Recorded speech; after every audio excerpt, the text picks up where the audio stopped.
lên Thầy Lê ơi, phải ôm lên không? Ôm tô Việt cao lên không ạ?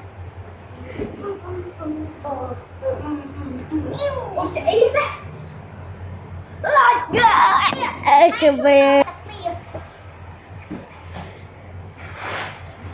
Mơ, cái ly vẫn kho tay. mình thôi cái to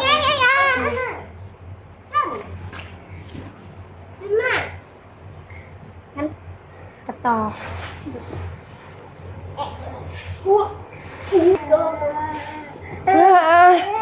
học cho luôn Đây nó là thằng tao. bà học cho luôn học cho luôn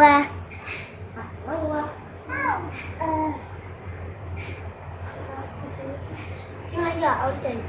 bóng thợ ở chị cũng hãy đi cô anh yêu pin ví dụ hơi là siêu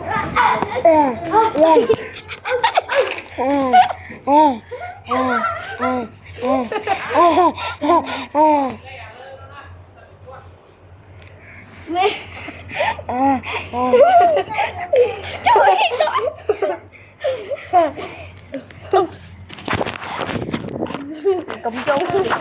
miệng khô nha chậm ơn to viên màu Nêu có đạn lên vậy tôi đã quên nhớ chậm ơn to viên màu lên cũng ở việt bắc qua này được đạn luôn rồi à đây gì dứng rơi tại to xuống không ai biết đơn này dưng đa đã đây cái thằng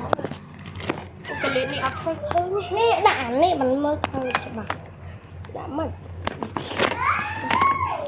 hơn chút 3 mét mở đi được ngờ ở đó không lược tịch đáng ý lược cho vị thịt màu đài này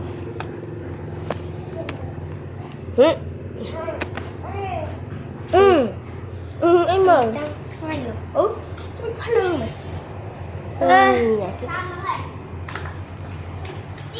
ok ta bạn này ta và đi công thật với to mấy nè này mùa này thật cái ta thật to đã được không mở khát cái to bàn đã được ngày một to chắc lịch cái gì tôi mơ sao luôn ok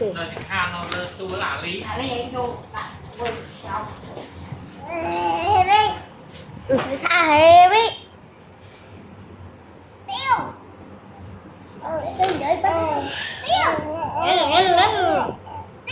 tiêu không đặt bắt tụi tôi tiêu tiêu tiêu mà lên tao nào thầy Lê bắt cô cơ mà đi ở cái chân tay một cái chân tay nhóm liềm bạn chứ thật rồi này một ngày vậy ôi nhà chính một ngày ba tay kì ba anh thành đây thôi lấy một lẹ ngộp lấy bụng bắt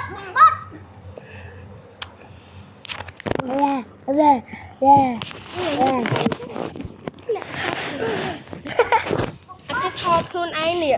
នេះកុំវាទៅបាំងកាមេរ៉ានេះដាក់មុខចេះមកនេះមកខកណានេះដាក់ចេះបែมันមើលមុខខ្លួនឯងនេះអត់ចេះថតទេចា